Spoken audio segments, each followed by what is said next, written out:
میں ہوں ڈاکٹر عبدالرؤف کلو.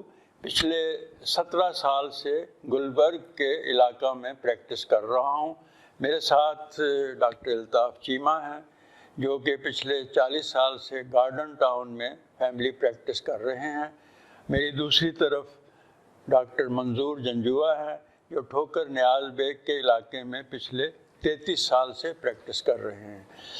تندرستی ہزار نعمت کے عنوان سے عام پبلک کی آگاہی کے لیے ہم چند بیماریوں کی وجوہات، علامات، علاج اور سد باب پر انتہائی مستند فیملی فزیشنز کی آراء آپ کی خدمت میں پیش کر رہے ہیں. اس ویڈیو کو بڑی محنت سے تیار کیا گیا ہے. آپ حضرات سے درخواست ہے کہ اپنے قیمتی مشوروں سے مستفید فرمائیں تاکہ ہم اس کاوش کو مزید بہتر کر سکیں. پہلا ایپیسوڈ ہمارا خارش کی بیماری کے متعلق ہے جس کو ہم میڈیسن کی زبان میں سکیبیز کہتے ہیں. اس بیماری کی تشخیص 300 سال پہلے ہو چکی ہے. اس بیماری کا سبب ایک چھوٹا سا طفیلی کیڑا ہے جس کو ہم سرکوپٹس سکیبیائی کہتے ہیں جو خوردبین کے بغیر نہیں دیکھا جا سکتا. پوری دنیا میں ہر نسل اور رنگ، ہر عمر کے افراد میں یکساں طور پر سکیبیز پائی جاتی ہے. بچوں اور بزرگوں میں اس کا تناسب قدرے زیادہ ہے. اب ڈاکٹر جنجوعہ صاحب سے ہم اس کی علامات کے بارے میں معلومات حاصل کرتے ہیں. ڈاکٹر جنجوعہ صاحب. بہت شکریہ ڈاکٹر کلو. اس کے ساتھ ہماری پریکٹس کے اندر جو مریض ہمارے پاس زیادہ شکایات کے ساتھ آتے ہیں اس میں یہ ہوتا ہے کہ ان کو پورے جسم کے اندر یا جسم کے کچھ حصوں میں بہت زیادہ رات کے وقت خارش ہوتی ہے اور وہ ساری رات اس خارش میں مبتلا رہتے ہیں. ان کی نیند بھی بعض اوقات بہت خراب ہو جاتی ہے. اسی طرح چھوٹے بچوں کو مائیں لے کر آ جاتی ہیں، کہتی ہیں بچہ ہر وقت بیزار رہتا ہے، ہر وقت خارش بھی کرتا رہتا ہے، اور اس کے لیے ہم نے بہت ادھر ادھر سے کوئی دوائیاں لی ہیں، کوئی صابن استعمال کیے ہیں، لیکن کوئی بات نہیں بنی. اس قسم کے مریض جو ہیں ان کے ایک تو جسم کے اوپر خارش کے نشان بھی نظر آتے ہیں. انہیں بعض کا اپنے ناخنوں سے جو ہیں اسکریچز بھی ڈالے ہوتے ہیں.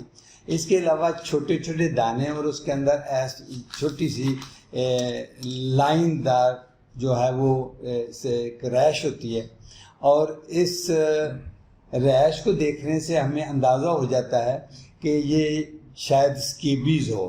پھر اس کا یہ آسان سا بات یہ ہے کہ عام طور پر ایک بندے کو نہیں ہوتی. گھر کے ہم جب ایک فرد سے پوچھتے ہیں کہ آپ کو خارش ہے، کیا آپ کے گھر میں کسی اور کو ہے، تو بڑی آسانی سے کہتے ہیں ہاں ان بچے کی دادی کو بھی ہے یا بچی کی خالہ کو بھی ہے.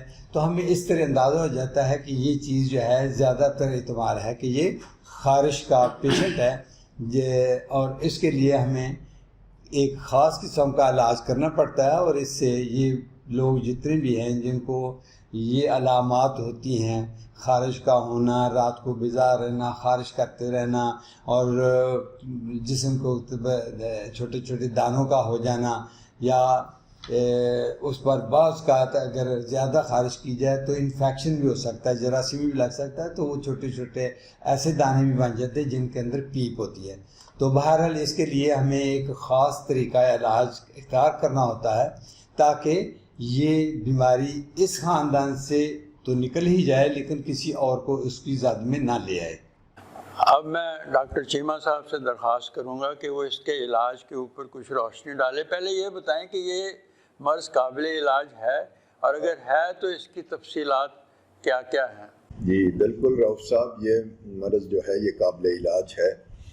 اس میں 2 طرح کا علاج ہے. ایک تو لگانے والی ملنے والی دوائی ہوتی ہے اور ایک کھانے والی دوائی ہوتی ہے. عام طور پہ ہم ملنے والی دوائی جو ہے وہ تجویز کرتے ہیں، اور اس میں سب سے ضروری چیز یہ ہے کہ ایک گھر میں اگر ایک فرد کو یہ ہے خارش کی تکلیف ہے، تو اس میں جو اس کے آس پاس یا اس کے ساتھ ایک کمرے میں رہتے ہیں، ایک گھر میں رہتے ہیں، تو وہ سب کو بیک وقت سب کو دوائی کا استعمال کرنا چاہیے. شام کو نہانے کے بعد جسم خشک کر کے اس کے بعد سارے جسم پہ، خاص طور پہ جو فولڈز ہوتے ہیں باڈی کے، ادھر بغلیں ساری جتنے بھی ہیں، وہاں پہ دوائی کا لگانا بہت ضروری ہے. اور یہ دوائی جو ہے یہ کم از کم 12 گھنٹے لگی رہنی چاہیے، بلکہ بہتر ہے کہ اگر شام کو لگائی ہے تو اگلے دن بندہ نہائے نہ، تاکہ اگر اگلا دن بھی پورا لگی رہے تو اس کا اور زیادہ فائدہ ہوگا. اور گھر میں سارے افراد کو یک وقت جو ہے یہ دوائی استعمال کرنی چاہیے. عام طور پہ ایک دفعہ ہی یہ اپلائی کرنے سے کافی ہوتی ہے، لیکن اگر پوری طرح ٹھیک نہ ہو تو اس میں 2 ہفتے بعد، 1 یا 2 ہفتے بعد دوبارہ بھی یہ دوائی اسی طرح استعمال کی جا سکتی ہے. اور کچھ جگہ پہ کچھ دانے سے بن جاتے ہیں، خاص طور پہ اعضائے مخصوصہ پہ، تو وہ خاص طور پہ بچوں میں، لڑکوں میں، تو وہ کافی دن اس کی خارش رہتی ہے. اس کے لیے پھر ساتھ ہم دوائی کھانے والی بھی دیتے ہیں اور لگانے والی بھی، تاکہ اس میں کچھ چند ہفتے بھی لگ سکتے ہیں ٹھیک ہونے میں. تو اس میں لگانے کے علاوہ ہم ساتھ خارش کی جو گولیاں ہوتی ہیں، اینٹی ہسٹامین، اینٹی الرجک جو ہوتی ہیں، وہ بھی ساتھ دینی چاہیے. اور کچھ مخصوص دوائیاں ہیں جو کہ اس کے ساتھ جو اس کو کیڑے کو ختم کرنے کے لیے بھی دی جا سکتی ہے. اب ڈاکٹر جنجوعہ صاحب سے ہم اس مرض کے سدباب کے اوپر ناظرین کو روشناس کرائیں گے.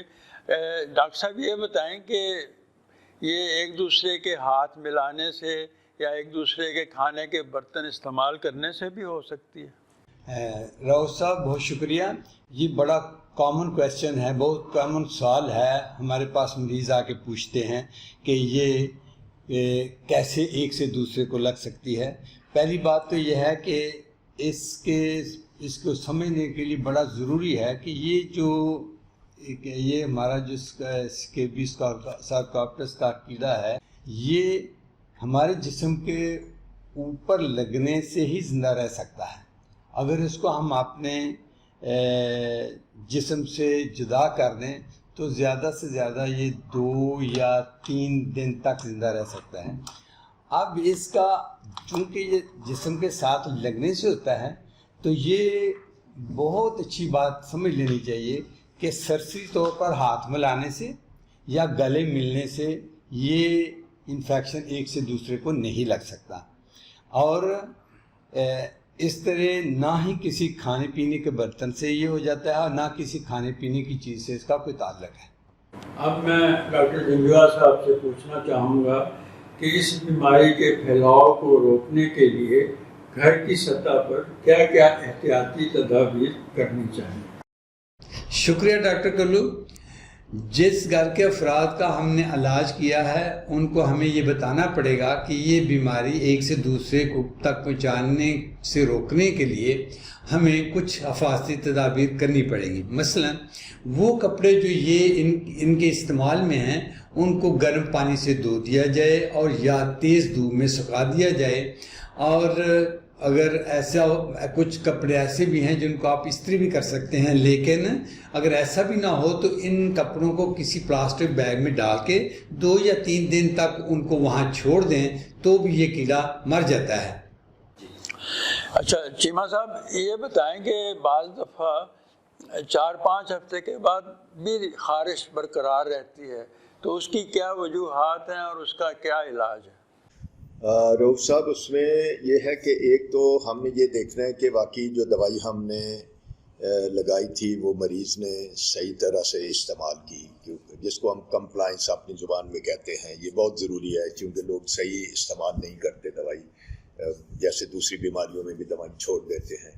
ایک تو یہ چیک کریں کہ مریض نے دوائی صحیح استعمال کی تھی، جو طریقہ اس کو بتایا گیا تھا اس کے مطابق اس نے استعمال کی، اور سارے جسم پہ کوئی اس نے حصہ نہیں چھوڑا سوائے چہرے کے. چہرے میں بعض اوقات بچوں میں چہرے پہ بھی لگائی جا سکتی ہے، لیکن عام طور پہ چہرے پہ لگانے کی ضرورت نہیں ہوتی. تو ایک تو یہ دیکھنا ہے.